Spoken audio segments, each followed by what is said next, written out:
Well, you have seen. You're live, Madam Chair. Whoops. Welcome, folks. This is House Corrections and Institutions Committee. It's Thursday, whatever the date is, April 27th. We have with us this morning Commissioner Department of Corrections, just talking to us about their vision and their mission and their values statements. They've been doing this across the state for the public to kind of hear what's going on in DOC and the bigger vision. And so it would be a good opportunity for the commissioner to present that to this committee. So Commissioner, why don't you come on up and we'll get you started, and then Representative Casey and I need to step out for 2 seconds, but we'll be back. I'll try not to cover all the good stuff. No. while you all are in the hall. Save some of the good stuff. Yeah, exactly. Remember, you got the press here. Yeah. In each pen has a different value on them, so the pens are different. Collect them all. Yeah, it's like the old McDonald's Happy Meals. Happy Meals, yeah. So are you the hamburger in Yeah. And that big giant purple blob, I can't remember what it is. Hey, Chef, point of order, what's with the cross? Uh-oh. What's with the cross? We're just trying to grease on the up the floor. committee. Oh. In committee, we're allowed. Hey, I got. Oh, I got compassion. I got equity. We all got compassion. I got one at home already. Oh, well, I trade you, but I want compassion, so sorry. Yeah, talk to somebody we else. can get some more if Isaac doesn't have more with him. Certainly. I'm Troy collecting all wants to 7. trade. Collecting all 7. I want the set. So she leaves the room and everything goes straight off the rails. Right. That's how it's gone I so sit up far here, this I'm in morning. charge.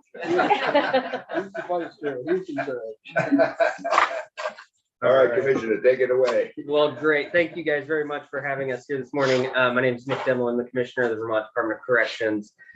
Really excited for this bit of testimony today because this is something that means a lot to our department, to our team, something we worked very hard at over the last year or so.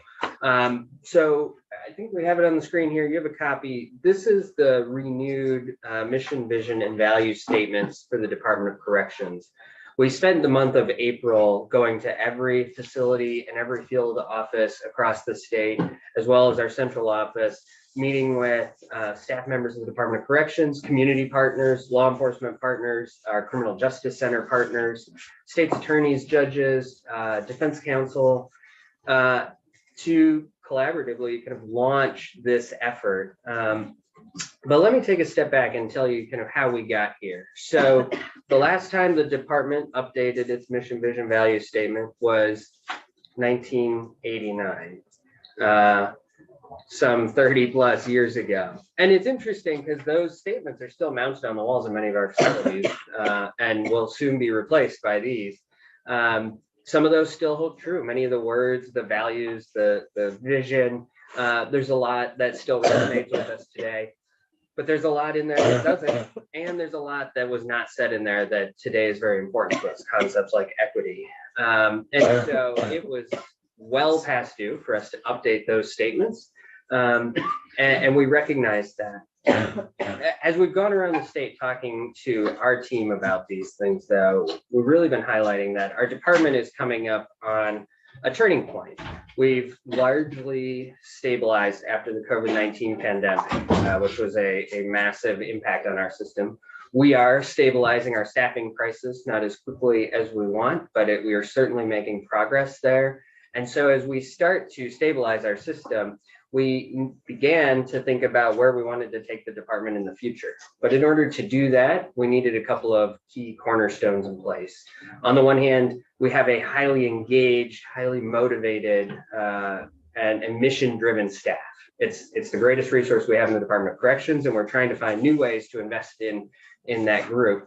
So we have that foundation in place. We actually have very strong community partners, whether it's the Vermont Network, whether it's our prosecutor and defense counsel counterparts, the judiciary, this body, the legislature, and particularly this committee. So we have that cornerstone in place. But what we were missing were these kind of foundational documents, the principles that we ground ourselves in, that we all coalesce around to be able to start to map out the future. And so about a year ago, we put out a survey to every staff member of the Department of Corrections and solicited from them what they felt the values of the department were, what they saw as the mission of the department. We really wanted this effort to be staff generated, staff led. And what we got back from those results was pretty interesting, in my opinion. I mean, we received back a very cohesive response that basically said exactly what you see on this document. These are the values that every member of the department was articulating in that response. And so we took the data, that information back from staff, and we simply put words around it and defined it and tightened up the phrasing. But we didn't have to, particularly on the value side, did not have to do much work. That the staff articulated to us, these are the values that we hold dear. This is what we believe in.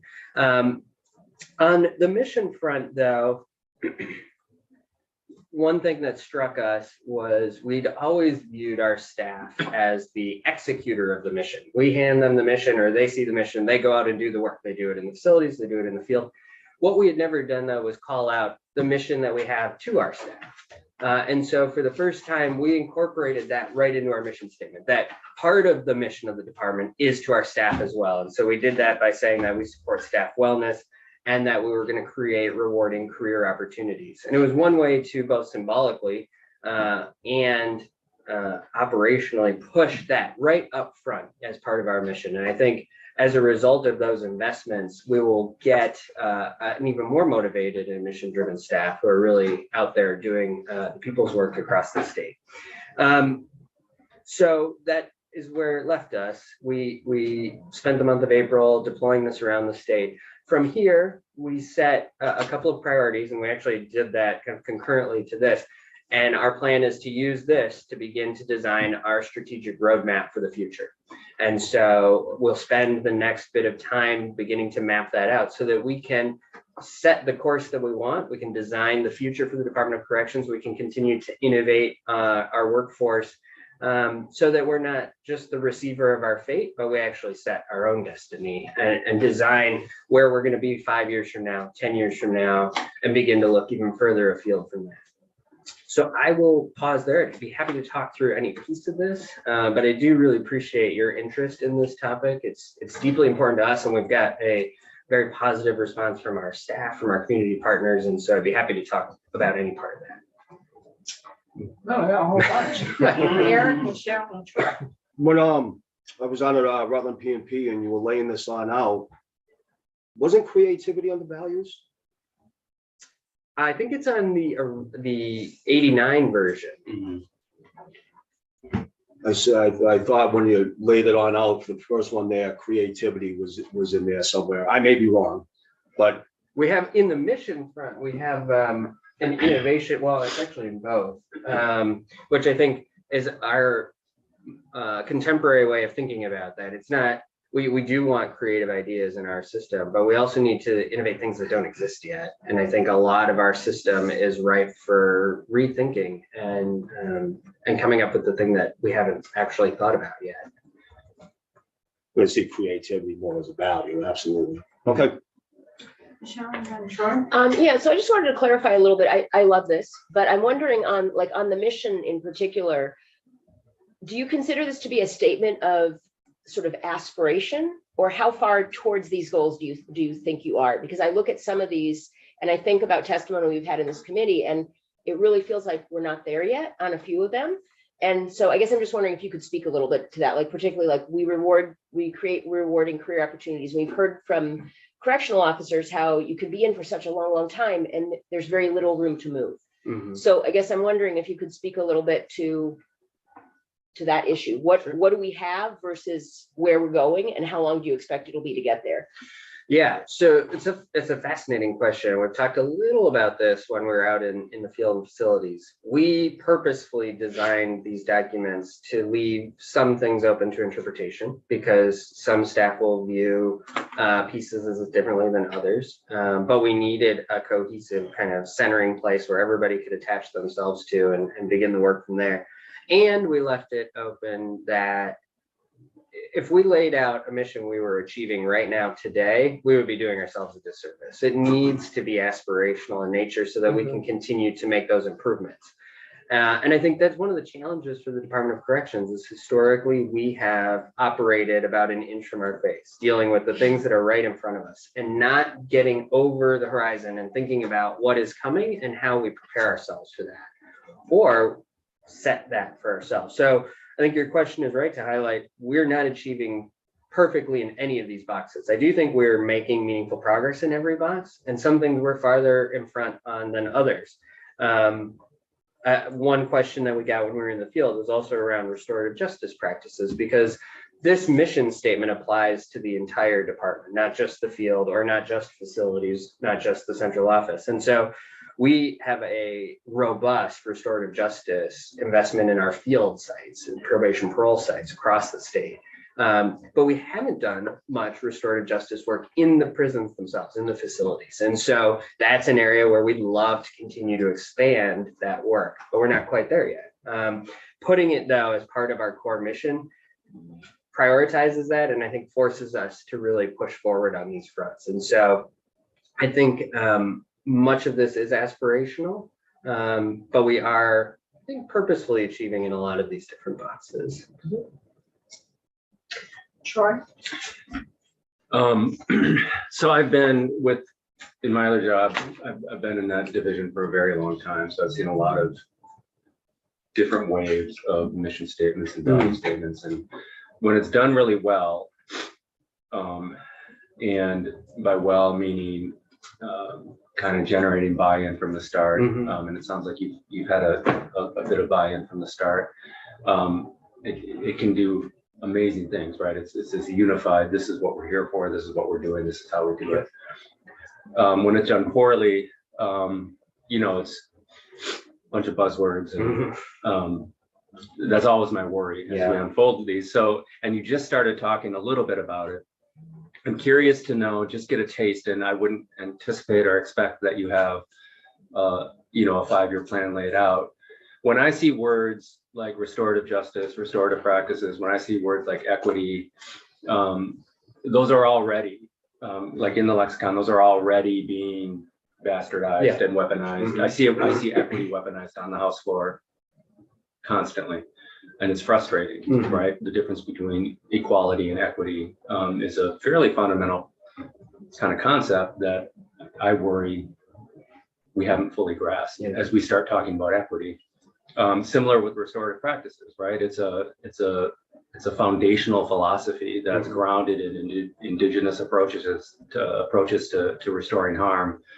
Do you have a sense? Can you give us a spoiler or a teaser about where you're going with the philosophical foundational training that I think has to accompany this sort of approach? Yes. So we could do that on the different concepts. I mean, I think I'll maybe start with equity. And I agree with you. I agree with you with everything you just said. I mean, I think my concern when we set out to do this work was this feels very corporate-y. It's going to be, that same kind of process that we throw them up on the walls and everybody moves on with their lives. And we really wanted to avoid that, which is why I think we spent so much time on the front end, making sure it was kind of a grassroots effort, that we started with staff across the board and got buy-in there. I think the interesting thing that maybe sets us ahead of other folks as they design mission statements is we're a justice entity. And so we actually have very concrete examples of the things we're talking about. So on the equity front, for example, we make decisions about people on a daily basis, and we make decisions about a lot of people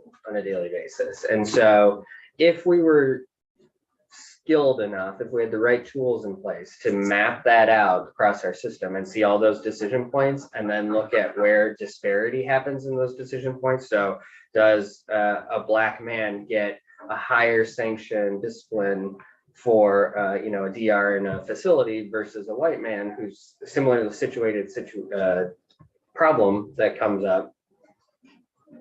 I couldn't tell you. I mean, I assume that's happening right now. I think we can fiat that that's happening, but we can't map that out right now. And so if we could get to a place where we could map our system, all the decision points in our system, and point out inequities, the systemic inequities that are happening, we can then begin to solution around that. Similarly, I know through conversations that I've had with a great number of staff that Black men who are on our staff do not get promoted in the same ways that white male counterparts who are similarly educated, similar levels of experience get promoted. Those are the types of things I think we pretty concretely can tether our values to and say, let's start with the stuff we know is wrong right now, fix some of that, and then start to grow. And because the possibilities are limitless, but it needs to be anchored to things that are very concrete. Because when people, I think, see equity or even compassion or some of these other, yeah, we all agree, but do we actually manifest that? And then on the other side, on the mission side, I mean, you pointed to the restorative justice practices. I mean, I think we have demonstrated through action, through monetary investment, a huge commitment to restorative justice work in the communities, our funding of the CJCs, of the COSA models that we have set up, things like that. As I was mentioning to Representative Bosland, we haven't done that on the facility side. So that's an area where we could continue to demonstrate real commitment and practice, make that practical. And I think, I mean, without going too deeply into any of these, I think we could point to concrete examples in each of these. And I think that's where we start so that it doesn't just get lost as an aspirational kind of word exercise, but is really infused into the daily work of staff in any part of the system. The other thing that I would highlight on here is we have really two major constituencies, isn't maybe the right word, but we have our incarcerated and supervised population, and we have our staff. They're two very large blocks of humans that are different in many ways, similar in a few ways, but we have all of this must apply to both of them, and it'll apply somewhat differently, but we wanted to create this in a way that as much as, going back to the equity thing, as much as we value equity in the way we manage the population and treat those in our care and custody, we also want to make sure that we're equitable to our staff. We also want to make sure that both staff and the incarcerated population are held accountable for decision making. All of that must apply to both sides of our equation. We have more questions. Chip, John, and Tristan. So I have a few questions, Commissioner.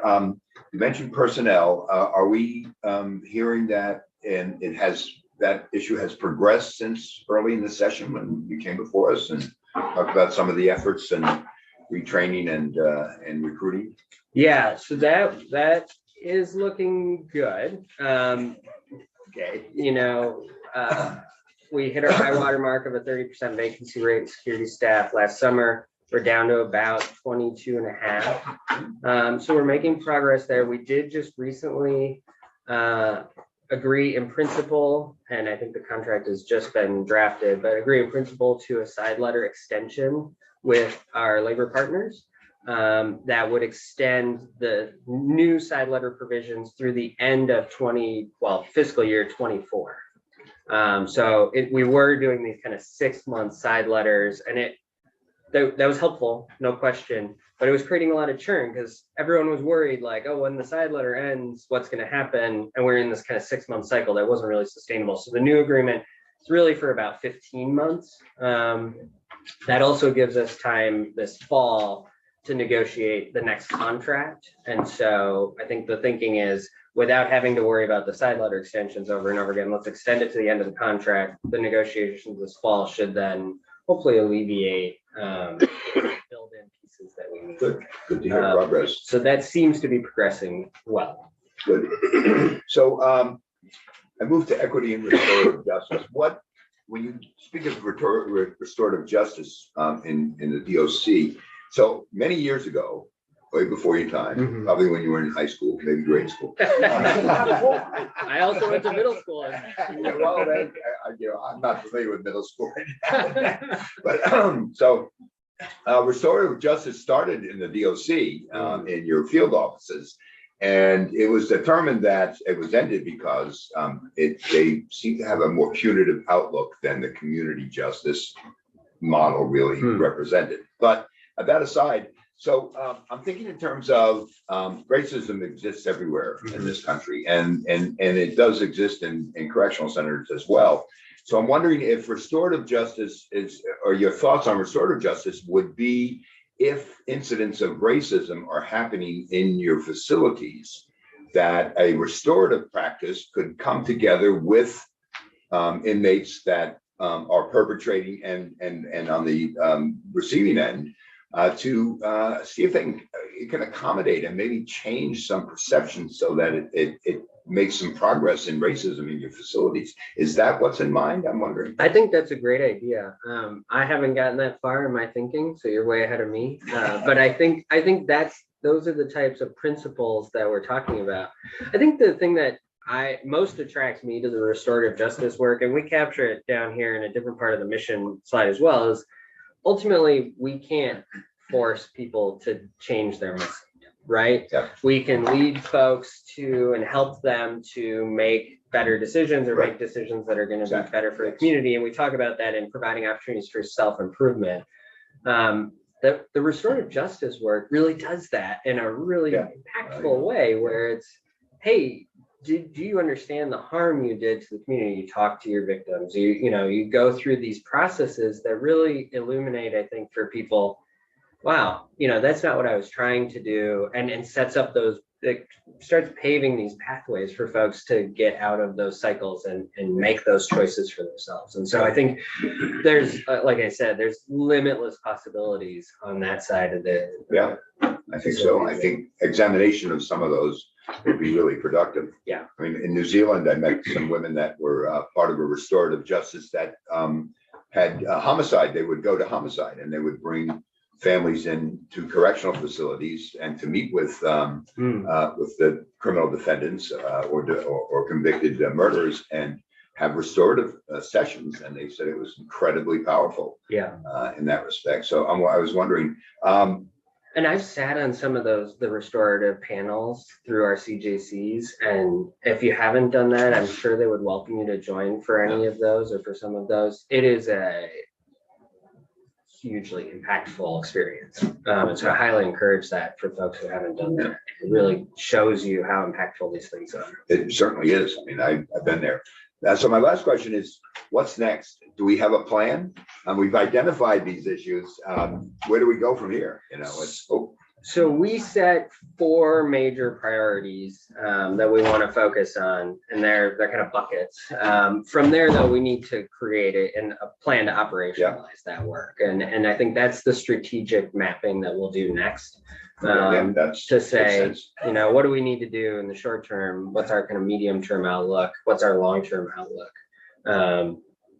I was sharing this with staff a couple of months ago, but the Defense Department at the federal level has budget projections for 100 years from now, where it's all aspirational, but they will budget, hey, here's our 3-month budget, our 6-month budget, our year budget, our 5-year budget, our 10, 25, 50, 100 years, because there are investments they need to start making now to position them to do what we need to 100 years from now.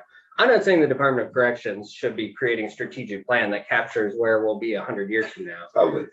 But we should be doing that for 5 years from now, because there are things we can do now that will set us up for success then. But if we are not looking forward and simply dealing with what is right in front of us, then we will just keep receiving what happens. We will never be able to achieve, I think, what this body has told us we need to be achieving, what we want to achieve, what we articulate here, if we don't start thinking more strategically. I would agree. So that's our next step. Yeah, I think that moving down the road that far is probably a wise thing. Yes, Michelle. Yeah, so going along on the restorative justice angle, I don't know if that was in your original 1989 version or not, but certainly I appreciate and applaud that you've included it in the 2023 version. And just 2 things along those lines. First of all, I think the idea of bringing the COSA model, I used to do COSAs at a CJC, bringing the COSAs into the correctional facility, particularly for folks that might be within a year or so of release could be extraordinarily effective and helpful. And I do know at least one CJC that is very interested in doing that. So I hope that's something that DOC is continuing to look into in partnership with the CJCs. Because like you're talking about with the reparative panels, I've seen the COSA model be really transformative, and it would be wonderful to start those relationships while people are still inside, and then, be able to transition them. The second, there's sorry, I didn't cut you fine. off, but there's the documentary about our COSA model. Yeah, coming home. And we did take that because we own the rights to the documentary. We did take that and we put it on every tablet for every incarcerated individual in the state. So they do have access to that. So we're making some awareness, but we're not yet kind of pushing that forward into the facilities. And I hope we can get there. Right. Well, and it has to be a voluntary program, but for people that choose to engage in that, it's extraordinarily successful and also really impacts recidivism. So it's win-win all around. Absolutely. So the other thing I wanted to just say was in terms of the restorative justice practices, I know that DOC is interested in applying those and supporting those in different levels, but it doesn't feel like it's completely reached all the levels of the system. And when I think back to when I went to Maine with some of your staff, they do use that at every level. They talked about incarcerated individuals with incarcerated individuals. If there's a conflict, they use restorative practices. If it's with a staff member, the whole thing has gone from a hierarchical system to a restorative one, and even with staff talking to staff. So it's permeated all the levels of their system in a way that's been extraordinarily helpful and effective. And I know we had actually put some funding into doing training, which was going to be about both communication issues, but would actually bleed into restorative practices. And from what I gather, that's actually been taken out of the current version of the budget. But I hope that as we move forward, before things are finalized, we can find a way to support DOC moving forward in expanding restorative practices within the prisons for the staff and for the incarcerated individuals, because it sounds like it's worked very, very well in other facilities. And I really believe that it could work extraordinarily well for us as well. Yeah, I think that's spot on. I think including it, and until we really call it out and include it in our kind of constitution here, we're not going to do it, or we're not going to prioritize it, right? So by really putting it as one of the foundational elements, that sends the signal and gives us a jumping off point. Thank you. Okay, Trevor, John, Eric, Troy. I think John was up next, and then I'll go. Okay, all right, John. Could you elaborate a little bit as you've rolled this new vision out, and you got new staff coming in that obviously are being trained in it. I'm curious if the older staff, the more experienced staff, excuse me, if they're on board, and if you got personnel that know we've always done it that way, what steps you take to try to bring them on board? Yeah, we haven't heard a lot of pushback or feedback based on different, seniority levels that we heard, more when we do kind of labor negotiations or things like that. I think in general, folks recognize much of this was what we were either wanting to do or already doing. And so it wasn't a major sea change. It really, I think it's the fact that it had never been documented and clarified that was the missing link there. So I haven't heard much about that. We did do, like I said, an entire road show around the state, and we got some questions, things that people agreed with, didn't agree with, but by and large, I think people were supportive of it. And I haven't heard a lot of feedback to the contrary. Thank you. Thank you, Commissioner. I think one of the best things about this is you can find people disagree with it. They're going to say, oh, what do you mean by equity? What do you mean by compassion? Putting it on the wall to remind you and your staff every day of why you're there, and then holding yourselves accountable to that. So, my question I would want to ask is, as much as I could wordsmith a few things, we all could, but really I want to ask you, why don't we set a date a year from now and see how this has gone for the organization, and what would you want to report back to us on then to say, here's how this helped us hold ourselves accountable. Here's how this held a mirror up so we can see what we were doing great, where we need to innovate. what would you want to bring back to us? Yeah, that's a great question. I think, we need to include this. This needs to be infused throughout the system. And so there's a variety of different ways to do that. And so I think a year from now, what could we measurably see progress on? Every new policy that we write talks about the values, explains how that policy is, realizing these values or speaks to the mission. And I think including the consistency of our language on these topics is going to be important. So that if some staff member looks at a policy around whatever use of force, they see the values articulated in there and how that policy relates to these values that we talked. So that's one area. I would love to see a strategic plan by that point so that we can show you, or at least made substantial progress. We could show you, here's how we're going to operationalize that. Here's how we take that out and do that work. And here's where we hope to be 5 years from now, or however many years out. I would love, as you bring in staff to testify, that they start talking about this unprompted, that they're saying like, we have a clear mission, we have values that we all agree to, that we all believe in, and I want to achieve that. Or, when you have staff in on a variety of topics, I hope that you hear some of this woven in without any prompting. Those I think are measures of our progress a year from now. And I hope that there's a bunch of things we haven't done yet that we want to, and we can talk to you about, because I think that still shows the desire for continual improvement and progress. Yeah. Can I put one bug in your ear on Sure. that? I think if I were to offer one word to consider, that I would curious to see your innovation on, being collaborative here. See what I'm doing? I like it. How many can you hit? That'll be the real trick. We're in a safe space here. I think about responsibility. It's one thing we've talked about in this room, and you've talked about is you house the people that essentially judiciary sends to you. And while that's true, we also know that our system operates in a cycle, and everyone is on a path. Yeah. Some people's paths come back to you multiple times. Some people's don't. Yeah. And I think what I would love to see is just greater responsibility for healing these individuals, and so that they never come back. Yeah. That is great responsibility. Yeah, no, that's great feedback, and I appreciate that. I mean, I think we do, and we feel that acutely, that responsibility to the individuals, but calling that out is not a bad idea. Thank you. Yeah, thank you. Good. Eric, Troy, and Mary. I think he asked a little bit and you followed that up, but what method for measuring the success and compliance do you have that are going to fulfill these promises? Yeah, so these are really the foundational documents, but not necessarily the ways that we can design measures around them. I think a lot of that work will come through the strategic planning process.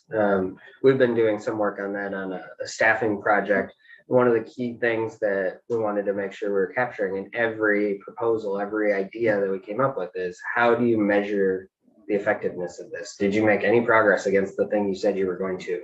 And so I think our goal is to incorporate that directly into the strategic planning process, so we have clear measurables that we can point to. For right or wrong, how much I love data. So part of that will be data driven, and I think it should be, because it gives us some objective sources of information. And some of it'll be the less data focused stuff, as we were talking about, getting staff coming in and saying, yeah, we really believe in our equity work, and here's some ways we've done that, or talking about this stuff meaningfully. So I think there's both a concrete example of that and a more intangible version of that. But as we do that strategic planning, I hope we can talk about some of those measures, and I'd love feedback on that. I'm more concerned with the compliance. Okay. How are we gonna track compliance to the vision mission? Well, I mean, one of the things we've talked about is, because our our previous statements were so old and really were functionally not applying in the way they should have. When we look about staff misconduct, or we look at our process around grievances and the adjudication of grievances, those should be based on values as well. And so if folks are violating the things that the values that we say as a department we all believe in, then that should be built into our accountability processes. Okay, thank you. Just a quick follow-up. There were mentions here with the store. I think we also got to have an understanding that the issues have nothing to do with the inmates. We don't need to be addressing the COSAs and the community justice centers. They're doing the best job that they can. I think we need to stay focused on what the needs are and addressing the issues within the department, being staffing, things like that. I think we're getting a little bit off track at times with, well, if we get all these things on in today, all's going to be well. We build a new building, all's going to be well. That is not the case. Yeah. And the restorative practices are vitally important, but also comes with that reparative practices. Restorative practices are more notoriously done outside a facility. COSAs were never designed to operate in a facility. All the reports, all the research always show they were never designed. It's not exactly true. Yes, it is. Okay, we'll talk after. Yes, it is. They're supposed to be started 3 weeks before the individual comes Inside. out inside. But a full COSA is not to be operated inside a facility. But it's the reparative pieces too. That's what needs to be brought. And then that brings the third R to it all: restorative, reparative, reentry. I've always had that question. What is the reentry philosophy of the Vermont Department of Corrections? Yeah, and I think you call out an important thing about the staffing is if we don't have the appropriate amount of staff to do this work or any other work, then we're not going to make progress. And so that has to remain our top priorities, is addressing that staffing problem, both in the short term to stabilize, but also creating a sustainable workforce, particularly as you look at the workforce demographics in the state. The workforce is evaporating in front of us. And so we're going to have to retool to capture a workforce that can do this work. And I think there's some very interesting ways that we're starting to approach that problem that we probably won't have ready for you this session, but certainly coming back in January and talking through some of the progress we've made on that front will be valuable. Thank you. Sure. I'm going to dig a little deeper into what John asked and bring in some of the culture stuff that Eric asked as well. And I'm going to do this by kind of sharing a memory I have early in my time at UVM. And again, I've been there for a long time and I've seen a lot of variations of how we're going to engage our mission. And I'm remembering kind of a moment where the leader of a department within the Division of Student Affairs, who would later on become a long-serving Chief Student Affairs Officer, well-respected. And at the time, she was a department head, and I was in that department. Overwhelmingly white department within an overwhelmingly white institution within an overwhelmingly white state, right? And her message to us was that is going to change. We are going to diversify this department, and this is why that's important.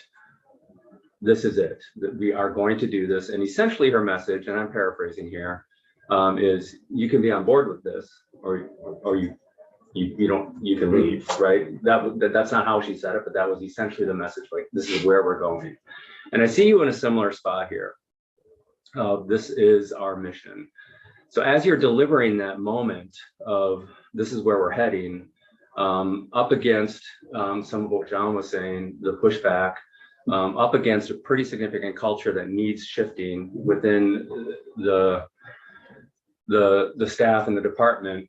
I am curious to know, as you've been unveiling this, what is one or two examples of, and sometimes it's nonverbal, right? It's the person sitting in the corner with the eye rolls, clearly disengaged. I'm just here for the ride. I'm here for the paycheck. Give me those examples of skepticism, of hesitancy, of I'm not bought in, and what's your plan for addressing that very specific component of the culture within your department? It's a great question. we purposefully did not, well, so let me back up one second. I don't agree with the approach that it's you're either with us or we're leaving you behind. Certainly, right. And so I think Can I interject? Sure. Because the opposite that I'm not a fan of is whatever it is, it takes a long time to turn a battleship. I hate that. Yep. fair enough. Right. We do have to do a culture shift, and we are going to do a culture shift. And granted, yes, either you're with us or against us is not necessarily a good approach. So let's find Isaac's that. laughing, so I got a giant painting behind my desk and a big old ship being turned. I agree, and we got to find some space in the middle that's more Right. practical, right? And so we can't just leave people behind, but we can leave open some space here for people to interpret these things differently, because in some ways we necessarily have to be kind of a big tent organization. We recruit from a very diverse, not necessarily, racially diverse, but I mean, a diverse geographic set of folks, socioeconomic diversity, et cetera. And so not everybody's going to come in with a myopic kind of view on things. And I think that's a good thing overall. So we need to leave space, and we purposely defined these that way, that you and I can see this and both agree to these, but press, we'd probably come up with some different articulation of what it meant to us. And I think that's healthy and okay. And it also helps us to keep people moving in one direction towards the things that I think we want. So to give you some concrete example though, some of the pushback we got, I'd say the loudest or most consistent pushback we heard is, you're a public safety organization. Why are you talking about keeping people safe, keeping the community safe? Which is interesting because we are a public safety organization to an extent, but we're also a human services organization, and the state has defined us as a human services organization. And so, and it wasn't even that often from staff, it was usually from community partners. And in one instance, a law enforcement official came up to me and was talking to me about this and said, you're a public safety agency. This is all about things you're doing for the people, but not about keeping the community safe. We play that role in so much as we prevent people, we incarcerate individuals, and in theory, keep the community safe from them going out and continuing to, do whatever activity that they're incarcerated for. But ultimately, that's not our mission. Our mission is to help people, and I think it's best kept, well, he's not up there. That's just me. It's best captured under the opportunities for self-improvement thing. That's at its essence, that's what we're doing here, is trying to help people. We're interrupting behavior, trying to help them get on a path that prevents them from coming back to our systems, or Peter Royal said, prevents them from continuing that type of behavior, help them on a better outcome. And so that piece of feedback where it was, this doesn't talk enough about basically law and order, was I think the most salient criticism that we got. And I think that comes down to the philosophy of the department in Vermont, and how in many states, it is a little more black and white. It is, your job is to keep people incarcerated so that they can't cause harm in the community. And that's kind of where the mission ends. Vermont does not view its correction system that way, and hasn't for as long as many of us have probably been around. Very good. It was Mary and then John. So going forward, I know you've had meetings in the towns or parties across the state, but now what are the steps for training, further training and education, that communication? Yeah, that's a great question. So we had an academy graduate on Friday. That was the first academy where this was taught as part of the curriculum. We also Is there, and I don't mean to interrupt, is there a manual of some kind? Is there something that they're going, you said it was kind of incorporated in with this recent group. What did they actually see or do or whatever? Yeah, so it was a module of training that they got, I think in the first or second week, but that will be incorporated in all future academies. They got the notebook, so they have something to reference. And then we will build it into policy. We've started to do that now as we write the policies that way. Much of the training, trains to policies, and policies are brought in. So as our staff go through continual training, that will be part of the process.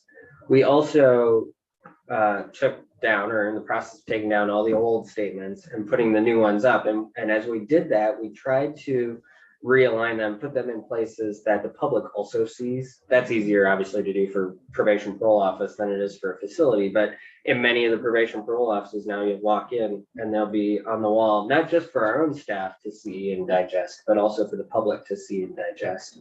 And then as we move forward now, as we put out staff communications, as we put out public communications, and design those roadmaps, this will all be built right in there, and we'll call out the language. But are there documents, I'm just trying to envision how this is taught. Sure. Is it just word of mouth? Is it something that the staff that's been there for years, how are they going to be incorporated into this training and education? So there is a policy that specifically details our vision, mission, and values. So that's available to all staff. We did do a town hall with staff about this, and then we did our roadshow. These will be posted in every facility and field office, so they have access to those. Are we able to get a copy of something other than this, or is this it? We could provide you a copy of the policy if that'd be helpful. So I'm gonna, I'm sorry I've missed so much of this. When you said will be put into your policies, is it also gonna be in your directives or just the policy? It will, as we revisit directives, we will include this type of information, because I think what our goal has been is to weave the values into every document that we're putting out, so that they really do become part of that fabric that underpins the department. Anything else? Karen? Question. It's a little bit of a diversion of what we've been talking about, but it surprises me when I see a paid ad on television recruiting, and then the news comes on and it's negative. And I was curious as your public relations, and not at all suggesting if you hold anything back, but how it's vetted before it's released, and what steps you're taking for the image. So is your question, how are we marketing for the recruitment efforts? No, that's pretty straightforward. The last couple of weeks, the press has not exactly been stellar. Yes. They haven't been very flattering. No, it hasn't, but some information seems to get out to the public. And once again, I'm not suggesting that you hold anything back, but what the process is as information is released. Yeah, I mean, we get in a tough spot here because we obviously have more information, but it's sensitive. As we talk about deaths, for example, there are criminal investigations going on that we will not interrupt or impede in. And so I'm not going to release information that would dispel some of the false statements that are in the press right now, because I don't want to interfere in criminal investigations, Defender General's investigation, the medical examiner's investigations. And so it puts us in a bind because there's only one piece of information getting out, and that's what gets reported to the press. And I think I'm glad to see Steve Howard here, because I think it's been really unfair to our staff as well, who are public servants, and they are putting it on the line. They're the ones experiencing the trauma in these events as well, and then they get demonized in the press. And I think that is terribly unfair to the department and its staff. How does hearsay from an inmate make it in the press? I think that's a great question for the press. I mean, I can't speak to that. But when, I was particularly disappointed to see one person's account of an event that they may or may not have had any ability to see or hear be reported without any corroboration from news sources that just went far afield of what the evidence would suggest. It's very disappointing. And at some point after your investigation is done, then you report it out. Yeah, that's the hope. I mean, there's always some piece of medical information, things like that we can't report, but yeah, we hope to clear the record on that, but we have to play by rules. And Yeah, but- apparently others decided they don't have to. Mary, did you have anything else? No, I think I'm okay for the moment. I may Tristan?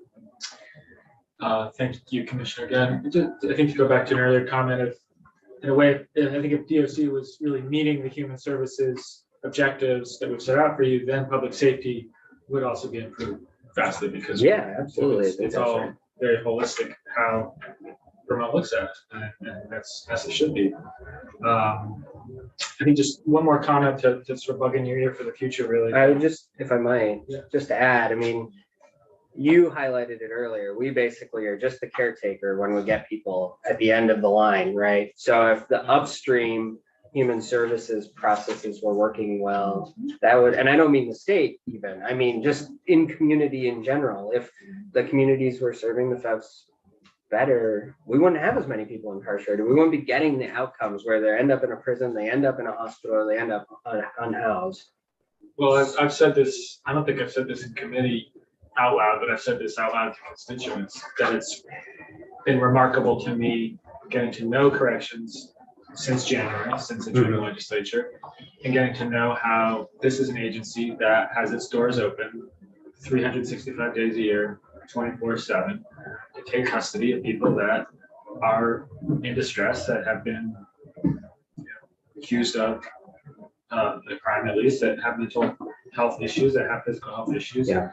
You take them in, no questions asked. And there are very, very few places in our society that do that. I can think of one other, ED basically, and that's a really difficult place as well in our society right now. I think society has stresses at many levels, and we've given you a very difficult task, and appreciate the visionary work you're doing here to take that task forward. Yeah, and I think, to the previous set of questions,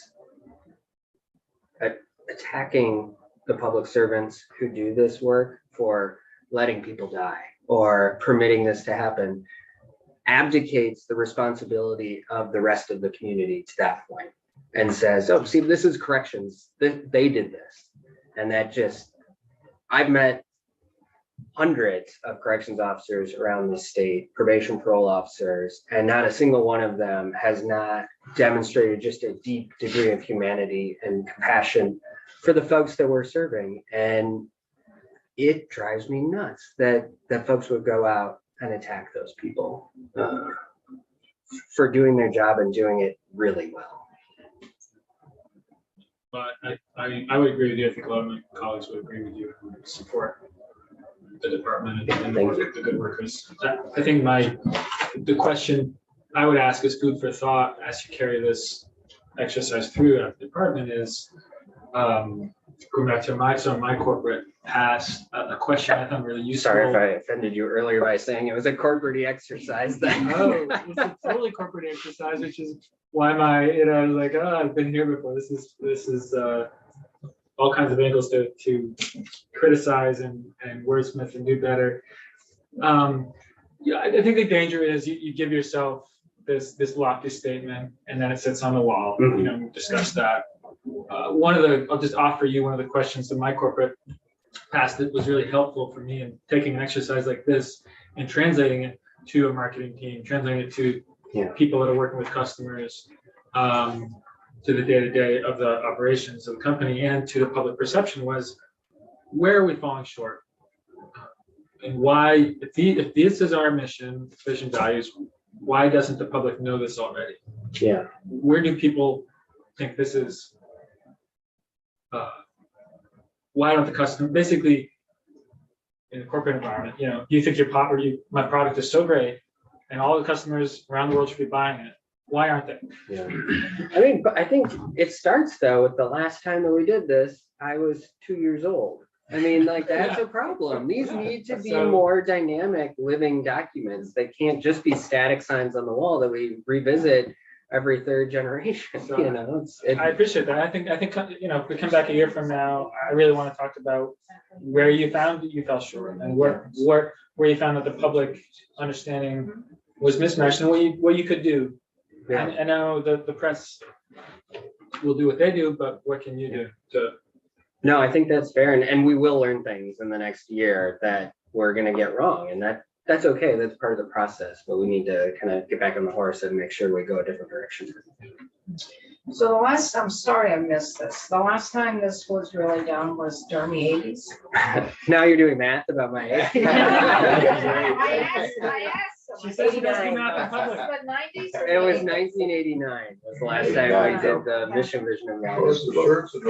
And that's, and there was a lot of change that occurred in the late 90s, mid to late 90s. Mhm. Because what we were doing in the late 80s and 1990, 91, we were building Newport Mhm.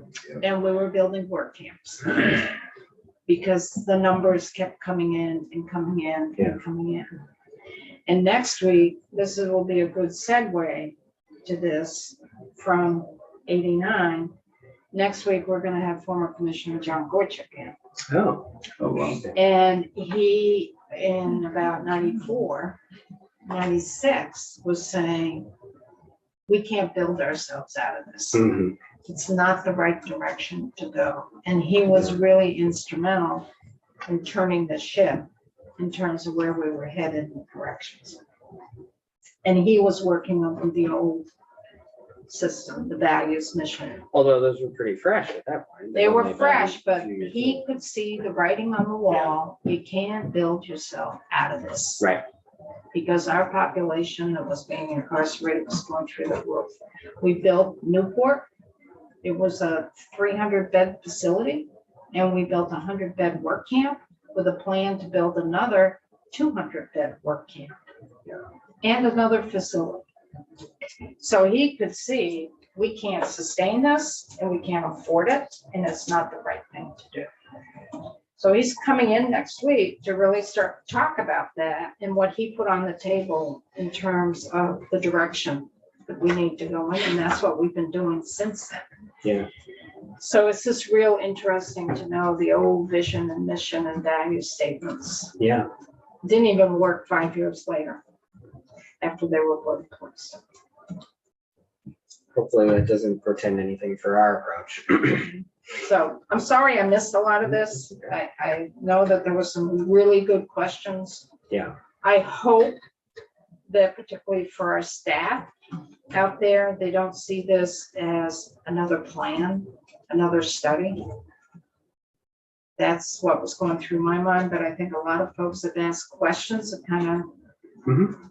have that flavor of how's it being interpreted, how's it gonna be brought out live to actually be a living document. Yep. I think that's the key. Yeah, it's been a great conversation. Any other questions? And the committee can fill me in. Did you get a pen yet? No, I didn't get a pen, I didn't get a book. We'll bring more, Each one Sharon. has a, Oh, that's fine. It's I like a don't need fortune cookie. You can see your quality on there. Oh, and that's good. Anything else? with the commission? Thank you. Thank you. Thanks. Thank you. Thank you. So we're gonna, we have folks in the waiting room, do we, or are they? I think you're outside. This is peer support for correctional Can you go grab staff. Do folks want to